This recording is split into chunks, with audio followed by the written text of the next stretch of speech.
Ilan Hurwitz, how are you, mate? Well, thanks. How are you, That's Billy? good. Not too bad. Make sure you're speaking in the mic, okay? Right in there. Don't screw this up, buddy. Thank you. Don't screw this up for me. Here, you can move it closer to you if you want. How's that?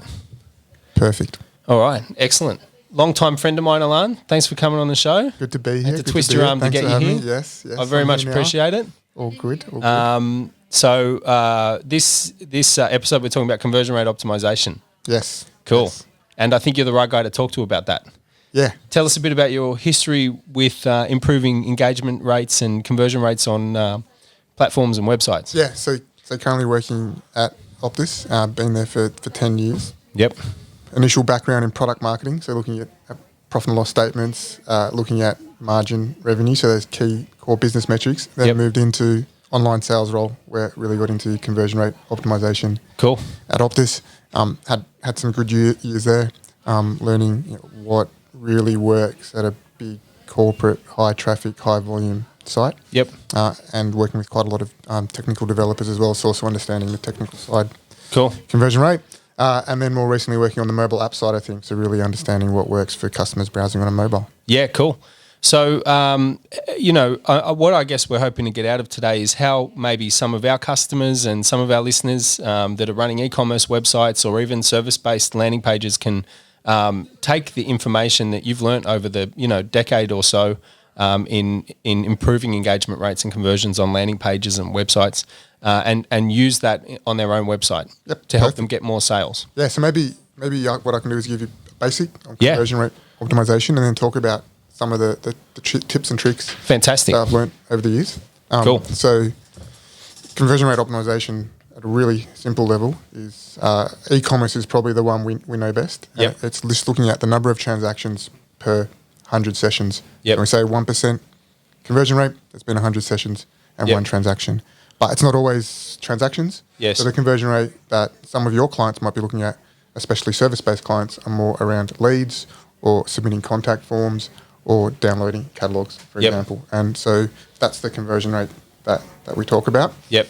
And it is a big number, and I like to look at it more as a I guess if you think about the iceberg at the top. Yep. At the top, you've got just that big number, that big conversion rate number. Yep. And then underneath, there's all these different things that have gone into that, right? That have gone into that. That's exactly right. Yeah, That's cool. exactly right. So just so that our listeners can get an easy idea of whether or not maybe they've their website's doing well in respect to kind of the average conversion rate, would you say what would you say the average, if I owned an e-commerce website and I was looking at my website and it gets 1,000 visitors a month or a week, what's a good conversion rate? Is a 1% conversion rate good? Yeah, this is a good question, and the number one question that I get when I speak to people, and it's a really tricky one to answer because there are just so many different variables, products and industries, etc. It comes down to the type of business you have, and your margins and revenue. So, and maybe the ticket price for the item, right? The ticket price, exactly right. So a 0.5% conversion or 1%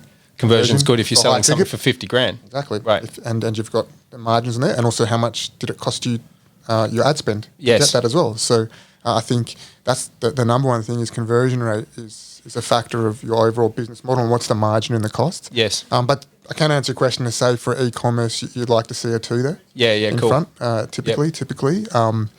So that's e-commerce specifically, but it is going to vary greatly when you start to look at, for example, accounting services or funds management. That's where you really start to see a variation. Yep. And that's probably one of the first key insights with rich conversion rate is that it's really unique, not just to industry. You can't just say anything above 3% is great. Yeah. Because that might be terrible for someone in a specific industry. Yeah. And one of the biggest factors with conversion rates is the traffic. Yes. The traffic. So if you think about the different types of traffic that comes through, which you guys are experts in, and the different levels of the funnel. Yep. If I do a display campaign on Facebook or YouTube, the customer's doing something else, and I'm just putting a banner in there. They might not have ever heard of me, so the chances of them clicking through on that first time, maybe they need to see the ad, maybe they go away and do some research. Yes. So the conversion rate is going to be lower for customers who click through from that because they're probably just learning about your product. Right.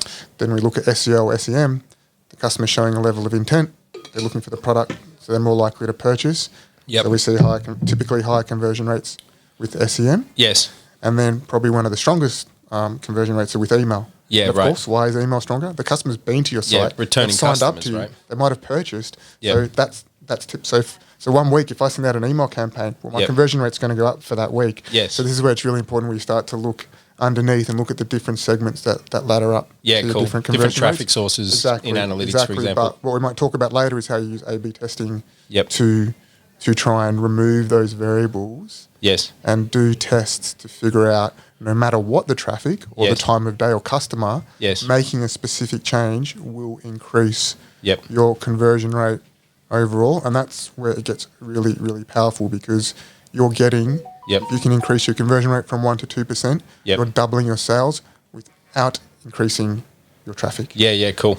Right. And you're spending the same ad spend. So you're not only doubling your sales and existing traffic, you're halving your cost of acquisition. To get those sales. So this is that's right. Yeah, cool. Okay, so what have you found, do you think, from your years of experience in doing this, is things that people miss often that can, what's the low-hanging fruit for e-commerce websites owners out there? Yeah, there's a few out there. Just remind me, I'm going to put this on silent. No problem. So there's a few out there which we class, let's call it best practices. Yes. So again, I come back to the point that every website is different, every product, every type of customer. Yep. But there's a few things that when you look at some of the best websites in the world, and you look at what Shopify recommends as an example of someone that's a business which has tens of thousands that work really well. So some of the ones we talk about is product images. Yes. Need really professional looking, clean product images, and as many as possible. So what we're trying to do is replicate what the customer wants to know if they were in a retail store. Yes, so merchandising. I want as much information as possible. Yep. So then product description, a really strong product description. Yep. So you're getting ahead of all the questions you think the customer might have and want to know about your product. Like meeting the objections before you get them. Exactly. Cool. And by the way, the product description also helps with SEO when you do that uniquely as well. So that's a big plus. Clear call to actions, really simple, clear call to actions. Yep. And the UX or the user experience or the design experience is important with call to actions. Yes. So you might choose one color for the call to action. Yep. That stands out on that page. It's uniform across the site. That's where you want it to. You want to make things simple for customer. Yes. So they just know, okay, what's next? Buy now. Red button, simple language. There's nothing worse, right, than getting on an e-commerce website and it being an overwhelming amount of information presented in a way that's got all these different fonts and colors and sizes, and it takes too much effort to understand what's going on. So that's that cognitive overload or that decision paralysis we speak about, which customers might not even be aware of it. They just click off. Yes. So we have what we call a 3-second rule. With landing pages. Within 3 seconds, the customer needs to know what to do next. It can come through on your value proposition or design.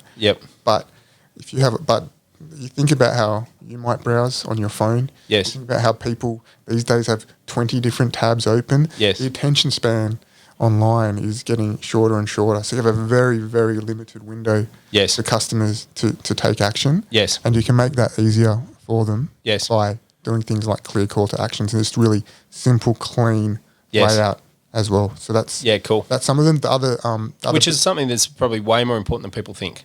Right? It is, and what a lot of people end up doing is adding onto their website quite a bit in little bits and pieces. Chopping and changing. So this is a mistake I think heaps of people make. And it's understandable. As a business owner, you're looking at your website and you think, why don't I try adding that there? And then why don't I try changing that and moving that over there? And the next thing you know, you have something that started off as a nice, clean design that now looks like it's a dog's breakfast because you've had all these spur-of-the-moment ideas, knee-jerk reactions. That's right. And you've just started chopping and changing it. That's right. And in isolations, those decisions made complete sense. But after you've done 10 of them and then you take a step back and you're so in the detail, you haven't realised that for the customers, it's got quite confusing. That's where we recommend or good business will use brand guidelines. So when you make those changes, the developer or the designer is checking the guidelines. Does this fit? Yes. This is a CTA. It must stay this color. This is a headline. It must stay this font. These are the buttons you're allowed to use. These are the fonts you're allowed to use. Right. That's right. Because all those things makes it easier for the customer to process what's on the page and make a decision. So people do this kind of footwork, not just so the website looks pretty. It's also because people understand that you need to have a website that's easy to consume cognitively without much effort. Yes, it's about that consistency. Yeah, and everything you add that's outside of that guideline takes extra effort for people to consume. That's right. Yeah, right. That's right. Cool. Yep. Cool. So that's cognitive load, and what did you say it was? Decision paralysis. Decision paralysis, right? Another one. So these are all they're called behavioural economics or principles or little things that have actually been tested in university papers around the way that people work with little shortcuts and things they can do to help them. Okay, nice. So what else, Ilan? What else? Actually, give you two more tips. Okay. Two more really clear ones. One's around shipping and returns. Yes. So again, e-commerce. Yep. I see the product for X price. Yep. And you'll see free shipping is just so important, and there's almost an expectation from customers today, free shipping above a certain price. Yep. Because shopping online is all about price and convenience. Yes. And so you want to make sure that shipping price you have is not a surprise to customers. It's affordable. Like, is there any studies done? Or I mean, I'm guessing that it's a given that before anyone buys anything online, they search for the item on Google. And they look to see if they can get it for free shipping anywhere else, cheaper anywhere else. Why wouldn't you do that? It's a click of a button, right? E-commerce is just so price driven because unlike if I go to Westfield, there's probably only one place I can buy the product. Right. There might be another place, but I've got to walk 15 minutes, then I might walk back. I can do all of that in 30 seconds online. The click of a button. In fact, I can go to Google and I move my finger an inch and I've checked 5 websites. That's right. Or Google will do it for me. Google Shopping and literally will compare the prices for me and show me the cheapest. And even look at the shipping as well, doesn't it? Yeah. It includes the shipping as well. Yeah, they want to make sure that you see the total cost. And so you really do have to have a strong free shipping policy, but then you need to talk about it throughout the journey so customers are not surprised when they get to the cart. Yeah. The other really important... Sorry, just fixing my... The other one is returns policy. Yes. So, again, customers buying online, they don't have the opportunity to touch, feel. If it's fashion, not sure about the size. Yeah. They're worried about... Yeah, so how do people overcome that barrier? Because for me personally, like we run e-commerce campaigns here day in, day out. And some e-commerce websites are wildly successful. Yep. Right? And I can't remember the last time I bought anything off an e-commerce website. And I speak to some people about this occasionally and they agree with me. There's different types of people, I suppose. Yep. But it's growing, right? The amount of people that are willing to buy e-commerce now, especially maybe off the back of COVID. That's right. That changed a lot of consumer behaviour. Would you agree? Absolutely. So I think because people were forced to do it with COVID. They didn't want to go out. So I want to. I'm an impulse buyer and I'm impatient, and I want to. I have a decision. I want something, right? And like I'll go out and I'll buy it, and I want to grab it now. Take it from the shop and drive it home.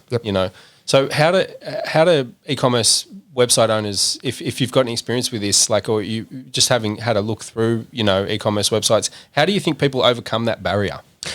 The benchmark, always good to look at Amazon. They are just the kings of e-commerce and what they do in this space. So look at Amazon, they have a product called Prime. Yes. Now, I'm not by any means saying we can all go out and be Amazon and be Prime, but the small business owner can absolutely have a look at what they're doing well and figure out what that means for their customers. Right, and piggyback off the millions of dollars they've spent on testing this stuff, right? Because it's talking to the same thing which you spoke about, which is convenience, and we talk about risk reversal or just knowing if it's not right, that it's going to be easy to return. Another really good one's the Iconic as well. So they have a really strong free shipping policy and a really strong free returns policy as well. So customers just feel really, really comfortable. I know a few people that like buy stuff on e-commerce and like return half of it at least. That's the thing. They're just like shoes especially. Like they'll get they think they're the 8, they'll get the 7, 8, 9. Yeah. And it comes with a satchel. It's easy to return. Yep. Now the Iconic have clearly done their numbers and said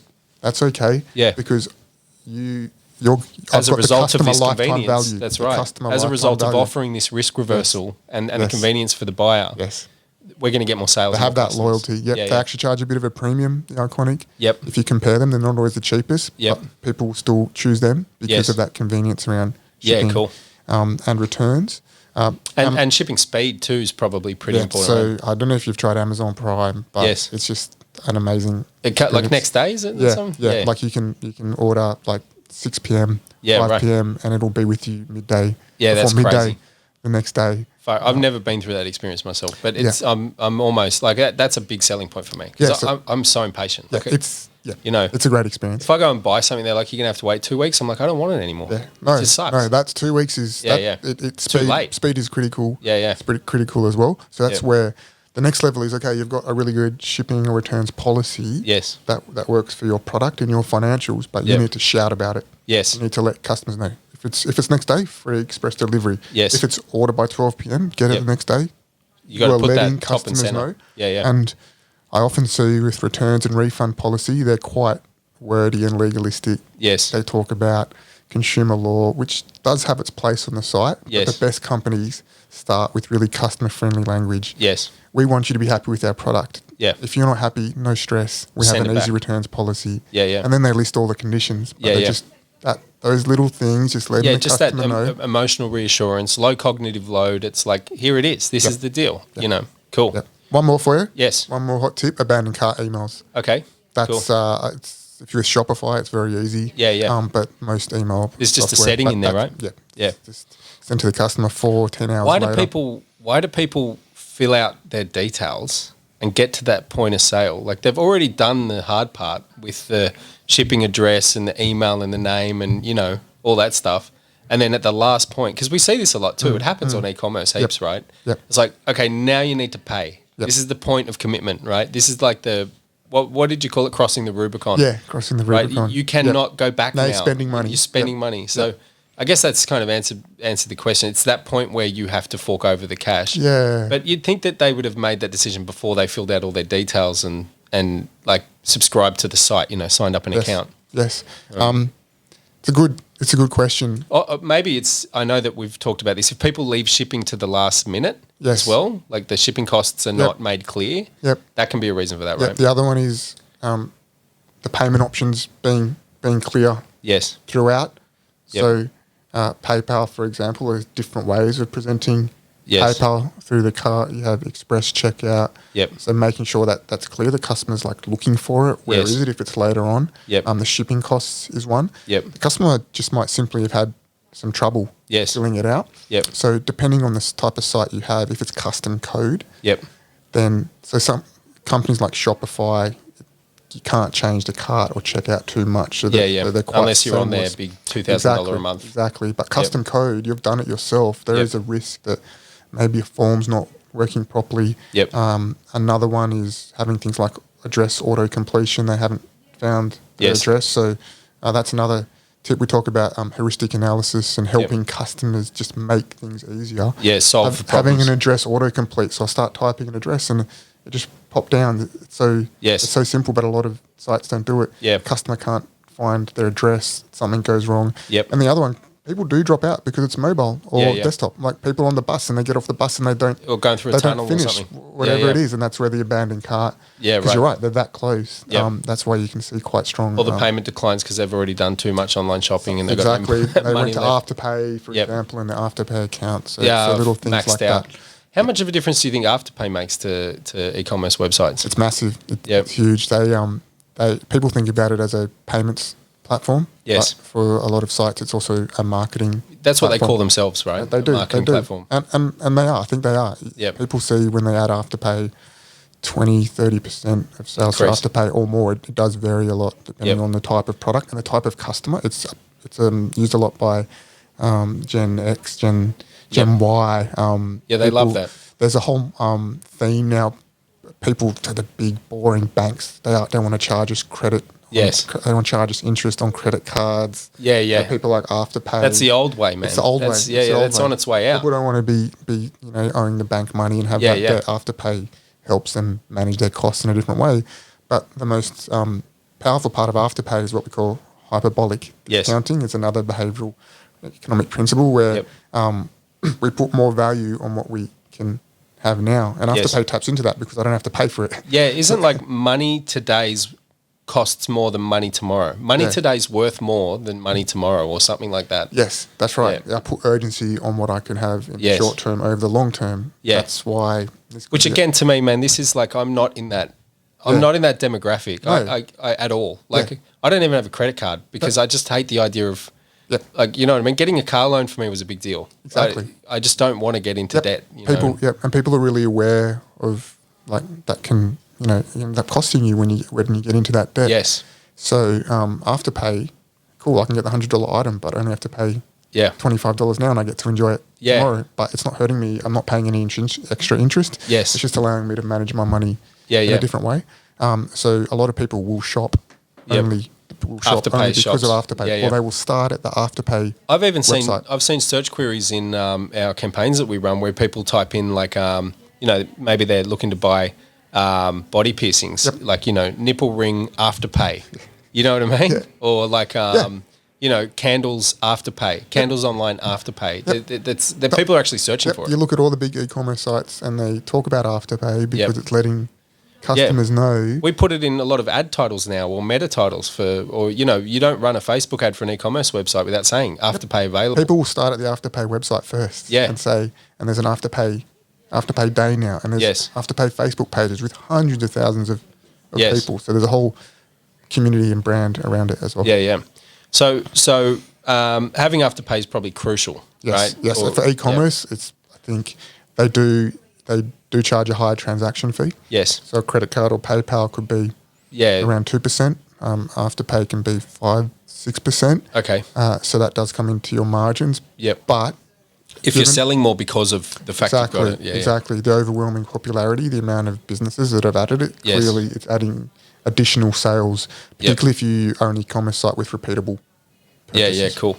So what else have you seen that works? I mean, what about seasonality and promotions and things like that e-commerce website owners can own? I think a lot of people are often not maximising the potential out of that, right? Yeah, I think the big one for seasonality or promotions is flash sales. Yes. So flash sales can be very, very strong and really, really drive that volume because if you merchandise, we say merchandising, but the way you visualize it, when I say merchandising, the way you visualize it across the site and driving that urgency. Yes. And driving that FOMO. Yeah, a reason to do it now. But it has to be a genuinely good sale. Like it has to be, this is 50% off, we do it once a year and it's the next 24 hours. Yep. And then you will really see an increase in sales. Yes.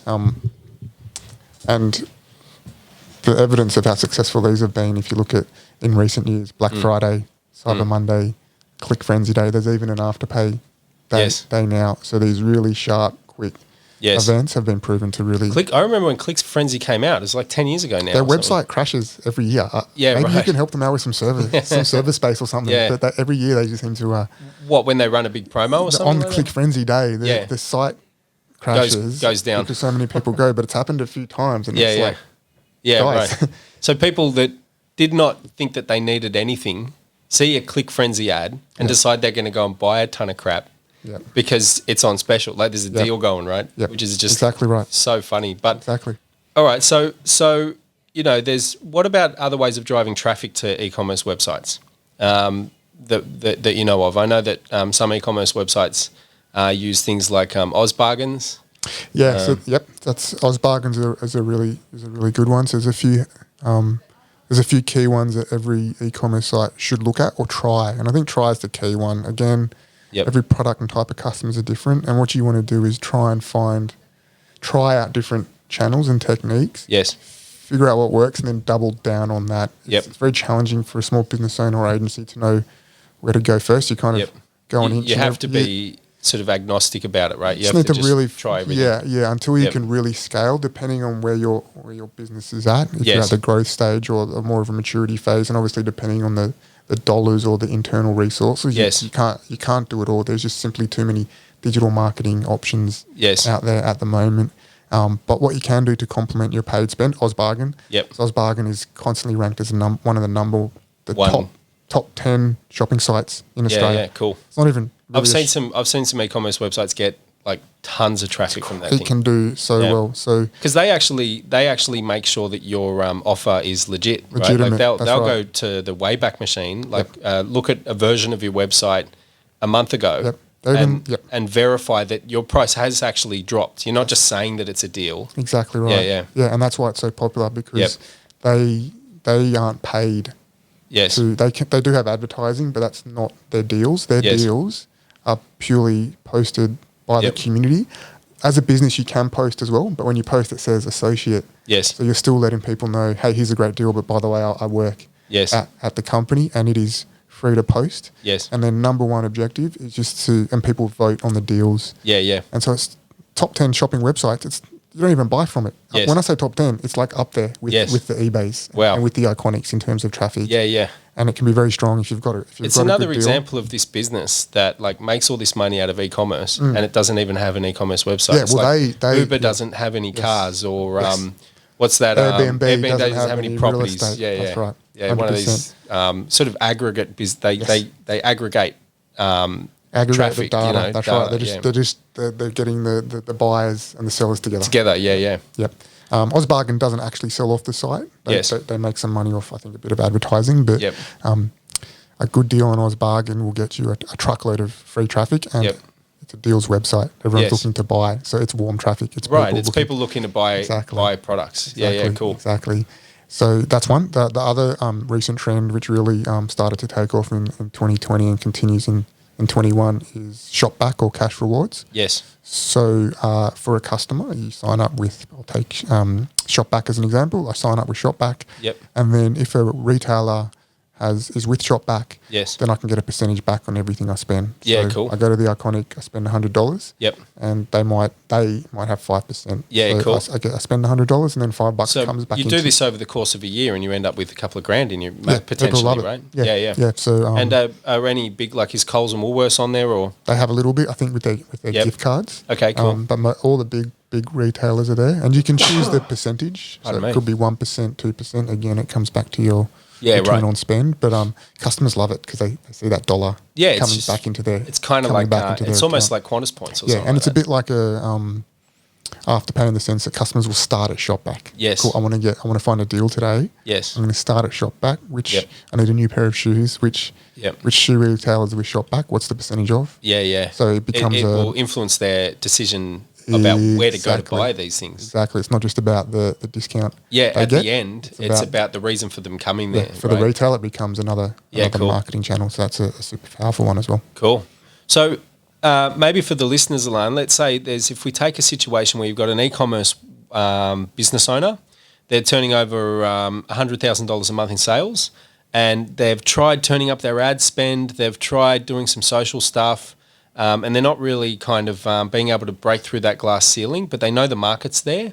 What would you recommend maybe is a couple of things that they could look at to be able to improve the amount of sales that they're getting from all of their marketing efforts? Yeah, I think like if we talk about this thing, CRO or conversion rate optimization, what's actually involved in it. Yes. And it's really understanding two things: the what, what's going on this website, and why is it happening. Yes. And there's one thing we're not short of in digital is data. Yes. And there's a whole lot of tools available to us to answer those two questions. Yes. So the starting point for that is normally Google Analytics. Yes. There's just so much data there on what's happening in your website. So you can start there, understand most popular pages. You can look at any strange bounce rates, how people are engaging with the page. Yep. One of the quickest hacks I do for if I look at a website is just looking at page speed or differences across browsers. Yep. So the web page is exactly the same. Yes. Like Google Analytics, we can drill in and say, what's the conversion rate on a desktop for Chrome? Yes. Safari. Yes. And if it's really different, then we have something there to give our developers to say, they should be the same. There must be a glitch with the Safari browser or something like that, which is not unusual. It's not unusual a website at all. will work. You'll be thinking your website works fine. Yep. Because you've got an Android and you're using Chrome. Yes. And if you never look at your website from a Safari, it's a totally different browser. Exactly. Yep. And you can actually click into Chrome and Google Analytics and see the versions. So then you can go to the next level and say, I can see that helps your developer go, okay, the latest version of Chrome, conversion rate good. So bug checking, right? Bug checking. Cool. And what you mentioned there is spot on. Google Analytics gives you the data at scale. So I'm looking at everything. So it's not just my experience. Yes. Or my wife's experience. Yes. Or someone who just checked. Yep. I'm looking at every single visitor. So I know that if that browser conversion rate's down, then there's something there. Yeah, cool. The other thing with Google Analytics, you look through the funnel